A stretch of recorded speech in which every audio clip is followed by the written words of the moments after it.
vamos al papeleo, más que por cumplir, por tener grandes o amplios cortafuegos ante un caso de responsabilidades. Se trata de huir de la responsabilidad, no con mala fe, de huir de la responsabilidad aplastando de papel a quien sea, más que de cumplir, ¿no? Cuando la coordinación, en mi opinión, debería ser algo bastante sencillo. Yo creo que tenemos dos problemas.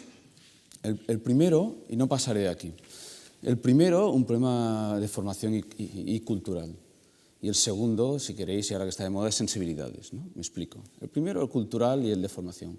Os cuesta la vida convencer a vuestras empresas de que hagan el ABC en materia de coordinación. Y aún hoy me sorprende cómo dicen, no, es que yo en el centro de trabajo, aquel que tengo allí, no sabía, yo prevencionista, que ha entrado no sé quién. Y yo siempre digo, bueno, ¿te imaginas ir a casa hoy a comer y que está comiendo alguien que no conoces en tu casa? ¿Esto puede pasar? No digo que el del centro de trabajo haya abierto la puerta que alguien no conoce, sino que el prevencionista no sepa que ha entrado alguien, o recursos humanos, ¿se entiende? Por lo tanto, no puede ser que estemos en el año 2012 intentando esforzarnos entre todos para convencer a las empresas de estas tres cosas. Informar, coordinarnos y, oye, si es la propia actividad y no hay cesión ilegal, si he subcontratado el corazón de mi negocio en mi casa y resulta que ahí no me meto y esos trajes son finalmente míos, es decir, un tema de cesión ilegal que no voy a tratar, pues vigilar. Bien, llegamos al segundo gran problema que tenemos, que es el tema de las sensibilidades. Es decir, ¿por qué viene todo el papeleo que Jaume con razón decía? Es decir, ¿qué es lo que pasa? Ostras, si me equivoco una vez, el sistema me expulsa, por lo tanto voy a empapelarlo todo. Normativamente, como empresa, lo empapelo todo, ¿no? Lo empapelo todo y ya está. Para si pasa algo, echar las culpas. Bueno, el trabajo tendrá la inspección de trabajo y los jueces a saber ahí al final qué ha pasado. Tampoco se lían mucho, sobre todo los jueces diciendo, oye, todo es responsabilidad solidaria.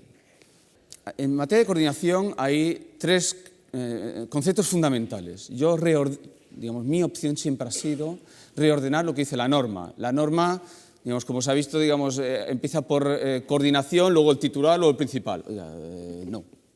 Sí. Empresario titular del centro de trabajo, deber de informar. ¿Qué tiene trabajadores? Instrucciones. Informar es dar conocimiento de algo. Instrucciones es, según la RAE, comunicar reglas de conducta, dar órdenes de hacer o no hacer, que es cuando el titular tiene además trabajadores en el centro de trabajo. Por lo tanto, y se tiene que empezar por ahí. El titular debe de informar a los demás, a los empresarios, no a los trabajadores, a los empresarios concurrentes sobre los riesgos de su centro de trabajo. El primer problema es quién es el titular del centro de trabajo, obviamente. Titular del centro de trabajo no es el término clásico, es decir, la Pompeu. Tengo compañeros aquí a Pompeu. La Pompeu subcontrata limpieza. ¿La Pompeu de la empresa que subcontrata limpieza es titular del centro de trabajo? Sí. Subcontratamos la empresa de limpieza para todos los centros y esa empresa de limpieza subcontrata otra para el 22@. Se tiene repartido el negocio, nosotros se lo permitimos y subcontrata a otra empresa de limpieza, Pompeu, limpieza, y esta subcontrata para los dos centros, de cuántos tenemos, el 22@, subcontrata a otra. Esta es titular también, porque titular es aquel que pone en seguridad y salud laboral, aquel empresario que tiene la capacidad de poner a disposición de otro un centro de trabajo. Y centro de trabajo en seguridad y salud laboral es un espacio donde están trabajadores. Ojo con confundir titular de centro de trabajo con una visión administrativa, de seguridad social, porque es mucho más complicado desde el 171/2004, no antes. Por lo tanto, Pompeu, limpieza. ¿Titular quién es? Pompeu, pero también limpieza. La información, en mi opinión, no debería ser la misma. Esta información de los riesgos es macro a este y a este. Esta información de aquí ya es un poquito más especializada, porque yo contrato mi propia actividad. El titular informa. Segunda fase. Los empresarios concurrentes, antes de empezar todo, y en base al 171, los empresarios concurrentes tienen que recibir la información, reevaluar, replanificar y contar los riesgos. En base a contar los riesgos al titular, si tiene trabajadores, instruye. Luego, si queréis, voy al siguiente slide. Iba a decir que no. Veis el camino ahí. Instruye, antes de empezar. Instrucción ya que es entrando en la coordinación. Porque ya entramos en la coordinación. Primero es lo que le pasa al titular, que es informar o instruir. Luego, todos los concurrentes. Los concurrentes se tienen que coordinar. contarse las cosas, los riesgos específicos que afecten a los trabajadores. A mí, si al final los del 22 arroba no me van a contar los riesgos para Balmes, pues bueno, los riesgos concurrentes. ¿A efectos de qué? A efectos de ver cuándo nos tenemos que reunir, quiénes nos tenemos que reunir. Tercer y último supuesto, o sea, el titular informa e instruye. Todos los que estamos nos hablamos. Y si resulta que en mi centro de trabajo se hacen funciones del corazón de mi negocio, propia actividad, diréis, ¿y propia actividad esto cómo lo sé? Algo tan sencillo como, vamos a ver, ¿tenéis trabajadores que hacen lo mismo o casi lo mismo que la subcontrata en vuestro centro de trabajo? ¿Sí o no? Esa es propia actividad. Eso es seguro, igual es más cosas, pero como mínimo eso es una subcontrata en el corazón del negocio. Ahí hay un deber de vigilar. Es decir, a la ley, y creo que es un buen criterio, le es igual lo que una empresa subcontrate. Haced lo que queráis, pero si subcontratáis vuestro corazón del negocio, vuestro centro de trabajo, el trabajador, por así decirlo, está doblemente vigilado. ¿Qué sucede si si hay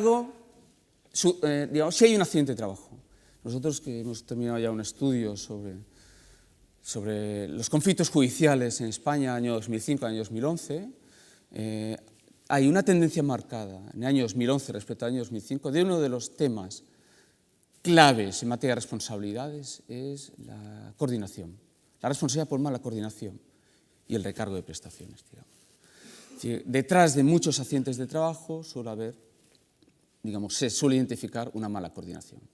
Claro, nosotros si algo sucede mal en la coordinación, se ha explicado bien, aparte del tema penal, hay sobre todo una responsabilidad administrativa contundente, un recargo de prestaciones, también pública, en el sentido de que la prestación de seguridad social que se debe al accidente se puede recargar un 30 o un 50% del bolsillo del empresario mientras dure la prestación, y luego la civil. Olvidamos la penal y olvidamos la civil. Las dos públicas más habituales, administrativa y recargo. España es un país, en comparación con Francia o con Alemania, donde primero el recargo no lo tienen los demás, para empezar.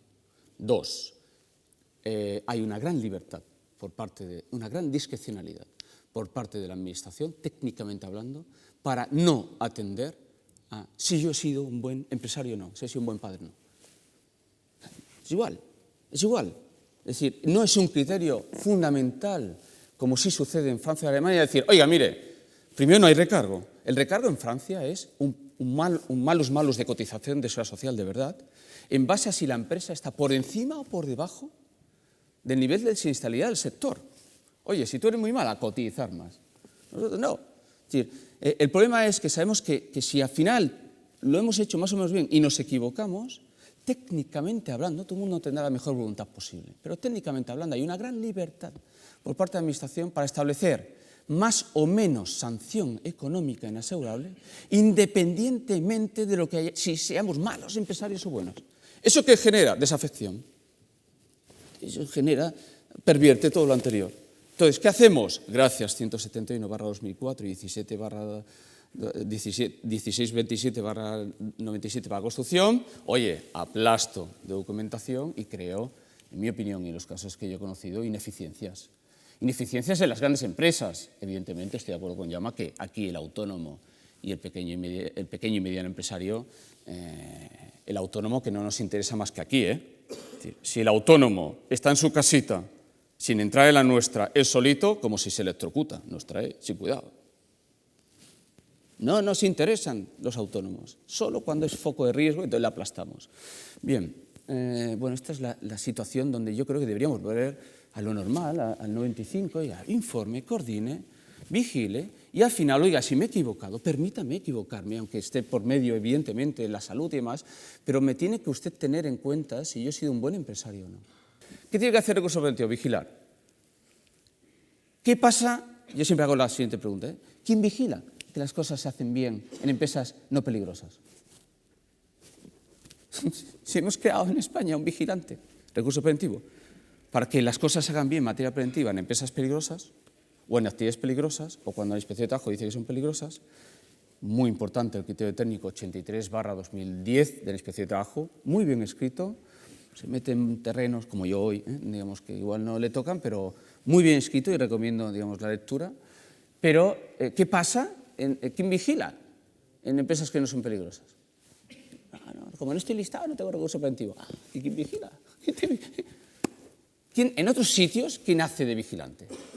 El mando intermedio, el jefe de equipo. ¿Qué pasaba antes del 2004? Como medio de coordinación en nuestras empresas. El jefe de equipo, los managers, los jefes de equipos de 5 o 6, no iría a identificar jefe de equipo de 20, y si ese es, puede haber distintos niveles de recursos preventivos, pero el jefe de equipo en cuanto a vigilar, pues el jefe de equipo toda la vida, el recurso preventivo. Un prevencionista. Claro, la ley lo lía cuando dice, puede ser un prevencionista. El recurso de coordinación obviamente nos dice la norma, y aquí creo que con buen criterio, pero lo acaba complicando todo, pero es pura coherencia.